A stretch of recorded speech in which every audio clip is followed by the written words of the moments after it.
다카유키는 최근 약혼자였던 도모미를 잃었다. 결혼 준비를 해오던 그녀는 결혼식장이 될 교회를 알아보러 차를 타고 가던 중 가드레일을 들이받고 절벽으로 추락했다. 유명 제약회사의 회장이었던 도모미의 아버지는 도모미의 사망 후에도 다카유키와 연락을 하며 지냈다. 다카유키는 출판물 제작 회사를 운영하고 있었고 일적으로도 도모미의 아버지인 노부히코에게 도움을 받고 있었다. 도모미의 사망 후 몇 달이 지난 지금도 일적으로는 연결되어 있었고 매년 노부히코의 별장에서 휴양을 보냈는데 그 해에도 노부히코의 별장에 초대되었다. 노부히코의 별장에는 다카유키 외에도 노부히코의 아들인 도시아키와 아내 아스코 그리고 노부히코의 비서인 레이코 그리고 죽은 도모미의 절친이었던 여성 소설가 게이코 그리고 도모미의 사촌 여동생 유키에 그리고 먼 친척인 의사 기도가 초대되었다. 총 8명이었다. 첫날 짐을 풀고 저녁을 먹고 술자리가 있었다. 거기서 소설가 게이코는 도모미의 죽음에 의문을 제기한다. 도모미는 사고가 아닌 살해를 당했다는 것이었다. 도모미는 생리통이 심해 생리통 약을 먹고 있었고 도모미가 휴대한 필케이스 약통에 누군가 수면제를 바꿔 넣었다는 것이었다. 도모미는 운전을 아주 조심하는 편이었는데 누군가가 약통에 바꿔치기한 수면제를 먹지 않았다면 스스로 가드레일을 들이받고 추락할 사람이 아니었다는 것이었다. 게이코가 문제 제기를 한 후 사람들은 흥분했지만 노부이코는 도모미의 죽음은 경찰이 조사한 바로는 사고였다고 말하며 일축한다. 그리고 사람들은 밤이 되어 2층의 각자의 방으로 들어가서 쉰다. 새벽에 유키에의 노크 소리를 듣고 잠에서 깬 다카유키는 유키에에게서 1층에 누군가가 침입한 것 같다는 얘기를 듣고 내려가 보니 불이 꺼져 있었고 누군가가 침입한 흔적이 보였다. 그리고 잠시 후 어떤 괴한에게 제압당한 후 총을 보았다. 괴한은 2인조였고 키 작은 마른 남자 진과 덩치 큰 남자 다구였다. 진은 권총을 들고 있었고 다구는 라이플 총을 갖고 있었다. 그 둘은 사람들을 다 내려오게 했고 그 총은 가짜가 아닌 듯 했다. 사람들은 모두 깨워져서 1층으로 몰려졌고 진과 다구는 이틀 밤만 이곳에서 머물 것이고 이틀 후 자신들의 동료가 찾아오면 자신들은 조용히 이곳을 떠나겠다고 말한다. 자신들은 은행을 털었으며 공범인 후지라는 사람이 이틀 후에 이곳을 찾아오기로 했으며 경찰에게 쫓기고 있다고 말했다. 실제로 경찰이 찾아왔고 경찰은 이곳에 수상한 사람들을 보지 못했냐고 물었다. 다카유키는 진의 감시 하에 자연스럽게 경찰을 대했고 경찰들은 집 내부를 볼 수 있겠냐고 했다. 다카유키는 경찰을 안으로 안내했고 사람들은 진의 감시하에 자연스러운 연기를 해가며 경찰을 속였다.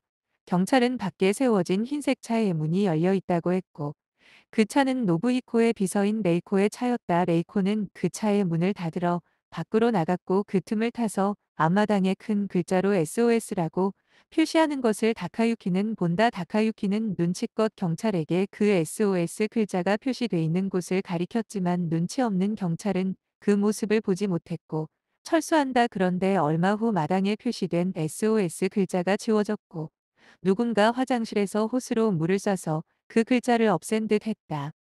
도시아키는 타이머를 사용해서 집안의 정전을 일으킬 계획을 세운다.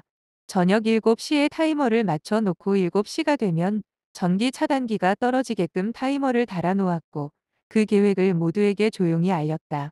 정전이 되면 그 틈에 침입자들을 제압하자는 내용이었다. 그러나 7시가 되었으나 정전이 되지 않았고 타이머를 설치해 놓았던 화장실에 가보니 타이머가 망가져 있었다. 누군가가 탈출 계획을 방해하고 있는 것이었다. 침입자의 소행은 아니었으니 내부인의 소행이었다. 하지만 그게 누군지는 알 수 없었다. 침입자인 진과 다구는 모두를 각자의 방으로 돌아가게 했고 노부히코 부부만 1층에 남기고 그들만 감시했다. 8명 다를 감시하는 게 피곤하다는 이유였다. 각자 방으로 돌아갔고 그날 밤을 보냈다. 다음 날 유키에가 칼이 등에 꽂힌 채 죽은 채로 발견되었다. 유키에의 일기장이 옆에 있었고 유키에는 침대에 엎드린 채 피가 흥건하게 죽어 있었다. 유키에의 일기장은 4월 10일 날짜가 찢어져 있었고 그날은 도모미가 죽은 날짜였다. 사람들은 유키에의 찢어진 일기장과 도모미의 죽음에 관계가 있음을 의심한다. 도모미는 죽기 전에 유키에와 다카유키와 함께 만나곤 했다.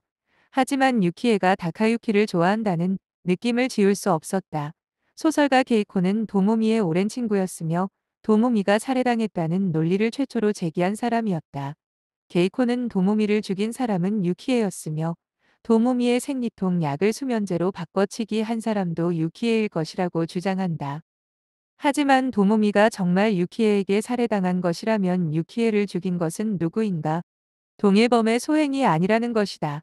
그리고 유키에를 죽인 사람은 도모미의 복수를 한 셈이 되며 그 범인은 도모미와 가까운 사람이라는 얘기다.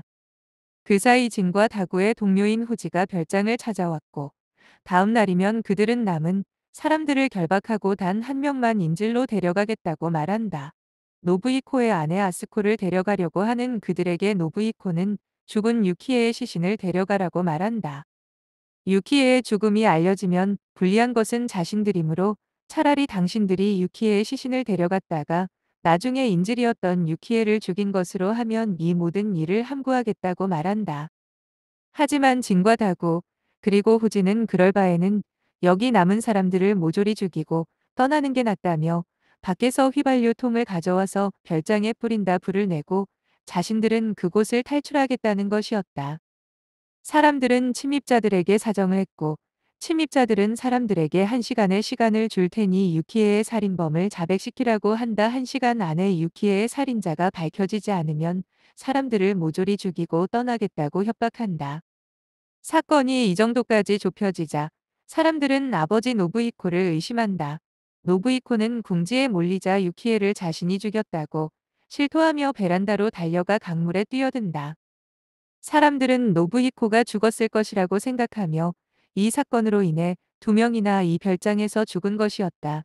침입자들은 다음 날이 새면 그곳을 떠날 준비를 하고 있었고 사람들을 다카유키를 지목하며 다카유키만 1층에 남긴 채 다 2층 각자의 방으로 돌려보내고 문은 못으로 박아서 나오지 못하게 했다. 다카유키 혼자만 결박을 당하고 눈은 가려진 채 1층에서 앉아 있는데 갑자기 문이 열리는 소리가 들리며 노부히코가 다카유키를 눈가리개를 풀어주고 결박도 풀어준다. 다카유키는 노부히코에게 죽은 줄 알았다며 노부히코에게 사건의 전말을 듣는다. 노부히코는 유키에의 방에 들어가 그녀를 칼로 찔렀고 유키에는 죽어가면서도 자신의 일기장의 어느 부분을 찢어 접어서 목구멍에 밀어넣고 삼켰다고 했다. 그 찢어진 일기장에 쓰여진 내용은 도모미의 죽은 이유가 적혀있는 내용이었고 유키에는 누군가를 보호하기 위해 그 종이를 삼킨 것이었다. 거기까지 들었을 때 다카유키는 노부히코의 목을 조른다. 불이 꺼진 1층 거실에서 다카유키가 노부히코의 목을 조르던 중 갑자기 조명이 확 켜지면서 모든 사람들이 자신들을 쳐다보고 있었다. 거기에는 죽은 줄 알았던 유키에도 서 있었다. 다카유키는 사실 자신도 유키에를 좋아하고 있었다. 도모미의 사촌인 유키에와 함께 만나곤 했는데 자신도 유키에를 마음에 품고 있었다. 하지만 도모미와의 결혼은 진행되고 있었고 다카유키는 도모미가 없어졌으면 좋겠다고 생각한다. 다카유키는 도모미의 생리통 알약이 들어있는 약통에 수면제를 바꿔 넣어 놓았고 도모미가 그것을 먹고 운전 중 사망하면 다행이고 아니더라도 나쁘지 않을 것이라고 생각한다. 도모미는 죽기 전 결혼 문제로 유키에와 만났고 유키에는 도모미의 약통에 생리통 약이 아닌 수면제가 들어있음을 도모미에게 알려준다. 그 얘기를 들은 도모미는 충격을 받았고 어떤 약도 먹지 않은 채 맨정신으로 가드레일을 들이받고 자살한다. 노부이코는 죽은 딸 도모미의 일기장을 뒤지던 중 다카유키가 유키에를 좋아하고 있는 것을 알고 고심한 것을 읽고 다카유키 및 다른 조연들을 별장으로 불러다 다카유키의 자백을 받으려는 계획이었던 것이다. 진과 다구 그리고 후지는 노부이코가 섭외한 배우들이었다. 그리고 경찰들도 노부이코가 섭외한 배우들이었다. 도모미의 정확한 사인은 도모미가 수면제를 먹은 것이 아니기 때문에 자살이었고 그 죄를 다카유키에게 물을 수는 없었지만 노부이코는 다카유키에게 연을 끊겠다고 말한다.